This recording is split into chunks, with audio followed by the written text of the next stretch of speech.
हमेशा ही अपनी विशालता और रहस्यात्मकता के कारण आकर्षित करता रहता है।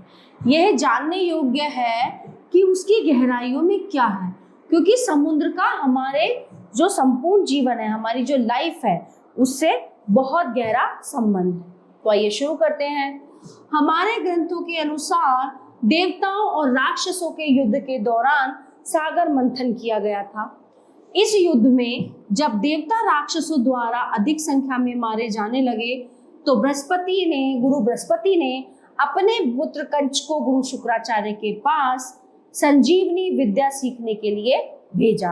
अब कच्छ के प्रति शुक्राचार्य की पुत्री देवयानी का प्रेम हो गया, लेकिन कच्छ एक दूसरी लड़की चित्रलेखा से प्रेम करने लगे और देवयानी को गुरुपुत्री होने के नाते वो अपनी जो है उसको बहन मानते थे। शुक्राचार्य की पुत्री देवयानी अपने प्रेम की इस असफलता को सहन नहीं कर सकी और उसने गुस्सा होकर कच्छ को श्राप दिया कि तुम्हारी संजीवनी विद्या कभी भी सफल नहीं होगी। ठीक है, संजीवनी विद्या के असफल होने पर देवताओं ने अमृत प्राप्त करने के लिए सागर मंथन की योजना बनाई। ठीक है, सागर मंथन के लिए सुमेरु पर्वत की मथनी बनाई गई, ये रहा यहाँ पे।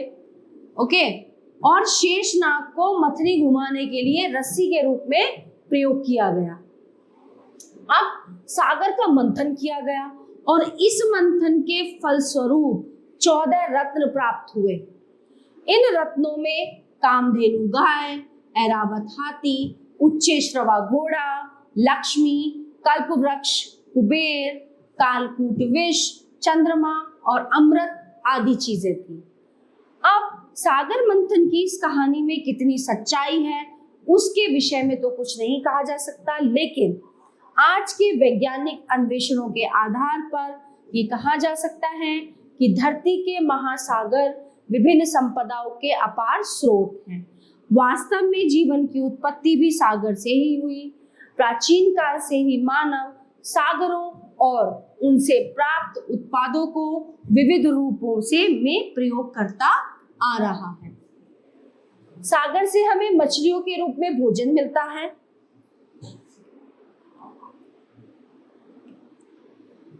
इसी से हमें नमक मिलता है तथा उद्योगों के लिए अनेक हमें खनिज भी मिलते हैं, इससे मिनरल्स।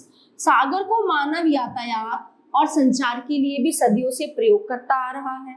आजकल सागर के खारे पानी को पेयजल के रूप में भी परिवर्तित किया जा रहा है और सागर से हमें खाद और मोती भी प्राप्त होते हैं।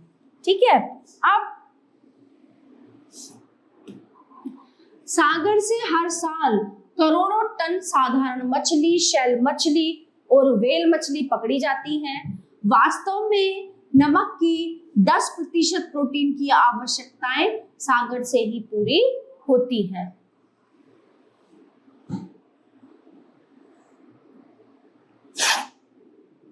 उत्तरी सागर, न्यूफाउंडलैंड के पास अटलांटिक महासागर तथा बेरिना सागर मछली पकड़ने के विशेष क्षेत्र हैं। मछलियों को विश्व के लगभग सभी देशों में भोजन के रूप में प्रयोग किया जाता है। समुद्र से प्राप्त मानहेडन पशु को पशु भोजन के लिए प्रयोग किया जाता है। मछलियों को दबाकर उनसे तेल प्राप्त किया जाता है और जो रासायनिक उद्योगों में प्रयोग किया जाता है। टूना नामक जो मछली है, जो लोगों का प्रिय भोजन है, प्रशांत और अटलांटिक सागरों से प्राप्त की जाती है। वो तो जिन क्षेत्रों से टूना पकड़ी जाती है उनसे व्हेल भी पकड़ी जाती थी, लेकिन व्हेल के विलुप्त होने के खतरे के कारण इसके शिकार पर विश्व के सभी देशों ने क्या कर दिया, प्रतिबंध लगा दिया, बैन लगा दिया। अब व्हेल को केवल वैज्ञानिक अनुसंधानों के लिए ही पकड़ा जाता है और व्हेल को आमतौर से प्रशांत और अटलांटिक महासागर के कुछ क्षेत्रों से ही प्राप्त किया जाता है। खाने में प्रयोग किया जाने वाला नमक और दूसरे कई लवण महासागरों से ही प्रचुर मात्रा में प्राप्त किए जाते हैं। ये पानी में घुली हुई अवस्था में या तलहटी के अवसादों में पाए जाते हैं। सागर विज्ञान की जानकारी के फलस्वरूप ही विभिन्न लवणों जैसे सोडियम और magnesium chloride, calcium carbonate, calcium sulphate आदि की मात्रा और इनके निष्कासन की विधि पता लग पाई है। नमक हमारे शरीर के लिए बहुत ही आवश्यक तत्व है। जो आयोडीन होता है हमारे शरीर के लिए बहुत जरूरी है। हम एक दिन में अपने भोजन में लगभग 1 छोटे चम्मच के बराबर नमक जो है खा लेते हैं। इसके अलावा मछलियों और खाद्य सामग्री के संरक्षण, कांच बनाने, चीजों को जमाने के लिए बर्फ के साथ कई उद्योगों में प्रति वर्ष करोड़ों टन नमक की खपत होती है। बहुत से रसायन जैसे baking powder, sodium bicarbonate, bleaching powder आदि के निर्माण में भी नमक प्रयोग किया जाता है। नमक के अलावा दूसरे कई महत्वपूर्ण लवण हमें महासागरों से मिलते हैं। जैसे मैग्नीशियम ब्रोमाइड से ब्रोमीन बनाई जाती है, जिसे फोटोग्राफिक फिल्म या टेट्राथाइलेट आदि बनाने में इस्तेमाल किया जाता है। पोटेशियम, कैल्शियम, सल्फर आदि के लवण भी महासागरों से प्राप्त होते हैं, लेकिन इनकी मात्रा नमक की अपेक्षा काफी कम होती है। अब महासागरों को सबसे बड़ी द्रव खान के नाम से भी जाना जाता है। ये अपने आंचल में अपार खनिज संपदा को समेटे हुए हैं। जो खनिज धरती पर मिलते हैं वे ही सागरों से भी प्राप्त होते हैं। और सागर की जो तलहटी है उसमें सोना, क्वार्ट्ज, पोटेशियम, मैग्नीशियम, निकेल और लोहे जैसे बहुमूल्य खनिज मौजूद होते हैं। पेट्रोलियम, कच्चा तेल और प्राकृतिक गैस के भी अथाह भंडार हैं। द्वितीय विश्व युद्ध के बाद तो महासागरों से ही कच्चा तेल बड़ी मात्राओं में प्राप्त किया जाता है। आज अकेले अमेरिका में हर साल लगभग 2500 लाख बैरल तेल महासागरों से निकाला जा रहा है। संसार में तेल के कुल उत्पादन का लगभग 75% भाग खाड़ी क्षेत्र से प्राप्त होता है। महासागरीय अवसाद में मैग्नीज बड़े ही विचित्र ढंग से मिलता है। यह भूरी या काली गांठों के रूप में पाया जाता है, जिन्हें मैग्नीज नोड्यूल्स कहते हैं। सागर से निकेल, कोबाल्ट और तांबे की गांठें भी प्राप्त की जा सकती है। अब देखो कितना कुछ मिलता है हमें सागरों से, महासागरों से, और हम क्या करते हैं, हम इन्हें गंदा करने पे तुले हुए हैं। मनुष्य प्राचीन काल से सागर की सीपियों से मोती प्राप्त करता है।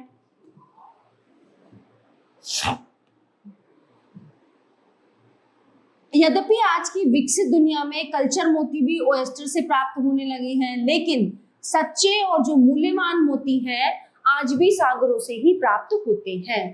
पेरू के पास प्रशांत महासागर से पक्षियों की बीटों को एकत्रित करके उत्तम किस्म की खाद प्राप्त की जाती है। इस खाद को गुआनो कहते हैं और इस स्थान से प्राप्त इस खाद को विश्व भर में प्रयोग किया जाता है। समुद्री वीड को भोजन के रूप में प्रयोग किया जाता है तथा इनसे आयोडीन, सोडा और पोटाश जैसे पदार्थ बनाए जाते हैं।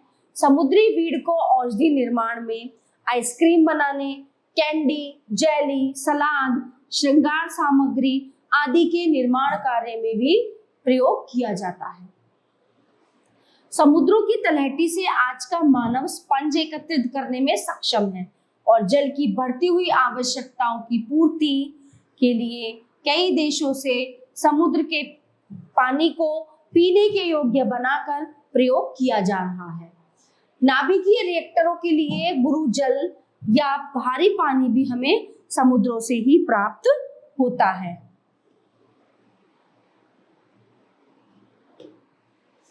धरती के महासागर ऊर्जा के भी अपार स्रोत हैं। सागरों के जल में ड्यूटेरियम के कभी भी समाप्त न होने वाले भंडार हैं। सागरों की तरंगों में निहित ऊर्जा को भी मानव अपने उपयोगों में लाने लगी है।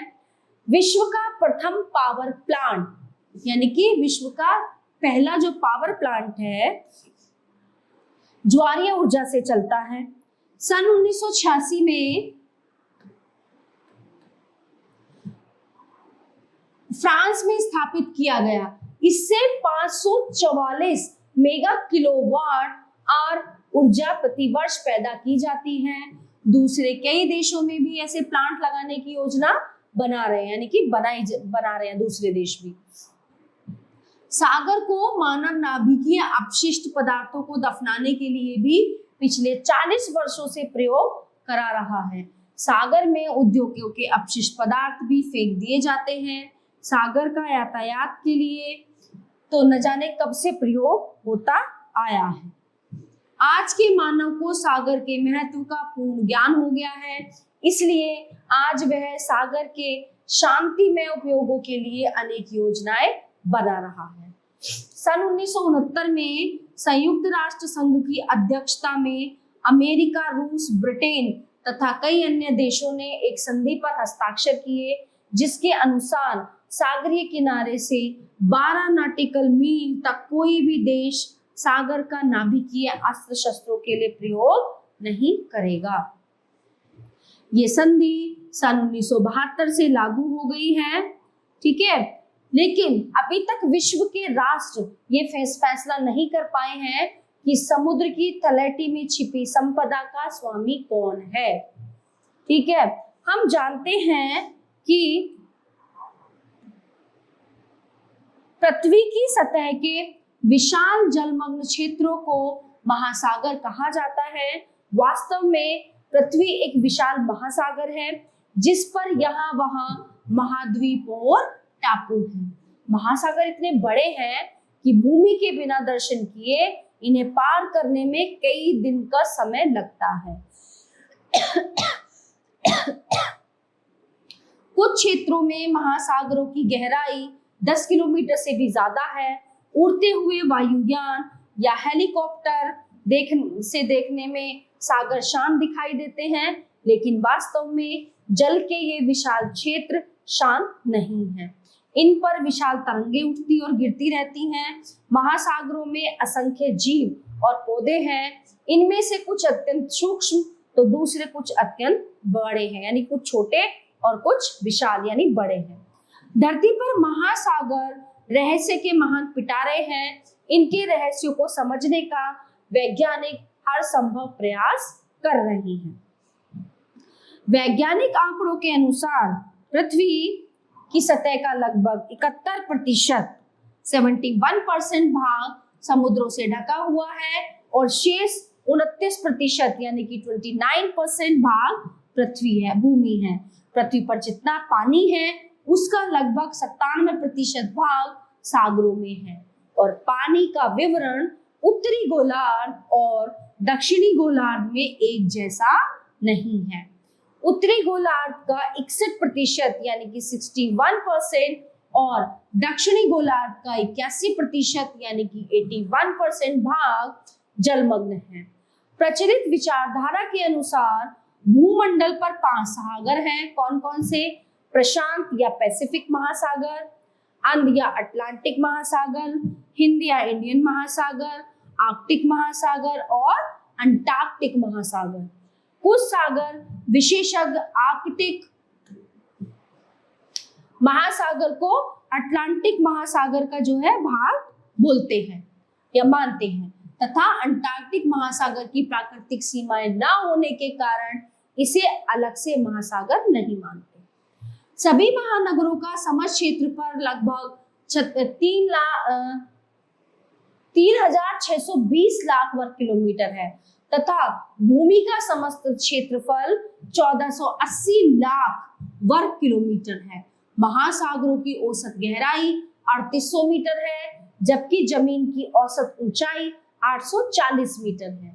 धरती के महासागरों में दूसरे समुद्र, खाड़ियां तथा जल संयोजी भी सम्मिलित हैं और ये सभी एक दूसरे से जुड़े हुए हैं। उदाहरण के लिए भूमध्य सागर और काला सागर अटलांटिक महासागर के ही भाग हैं।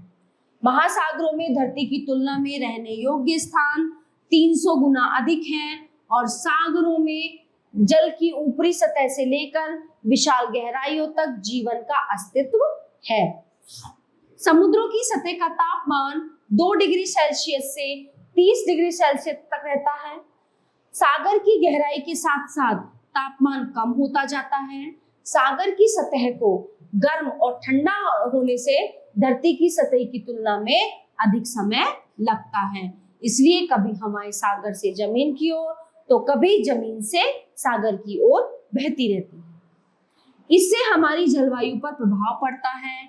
सागरों के पानी के गर्म होने से वाष्पीकरण होता है, ठीक है, जिससे मानसून बनते हैं। मानसून से वर्षा होती है और बर्फ गिरती है। इस प्रकार धरती की जलवायु पर सागरों का बहुत भारी प्रभाव होता है। इस प्रकार हम कह सकते हैं कि समुद्र की दुनिया हमारी दुनिया से अलग ना होते हुए भी अलग है। आशा करती हूँ ये पूरा पाठ आपको अच्छे से समझ आया होगा। धन्यवाद।